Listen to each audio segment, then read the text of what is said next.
তো আজকে আমরা চিকেন ফ্রাই করবো ইফতারির জন্য। এজন্য আমি মুরগিটি আগে রাখতে একটা কমলার রস এবং আদা রসুন বাটা মরিচ গুঁড়া দিয়ে মিশিয়ে রেখেছি 1 ঘন্টার মতো, এটাকে ভালোভাবে মেরিনেশন হওয়ার জন্য।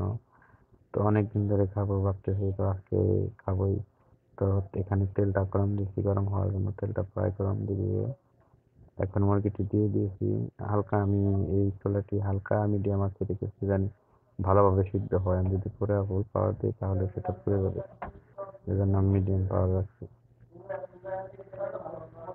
তো এখানে হইতেছে, এখন দেখেন ভালোভাবে সিদ্ধ হইতেছে এবং লাল হইতেছে।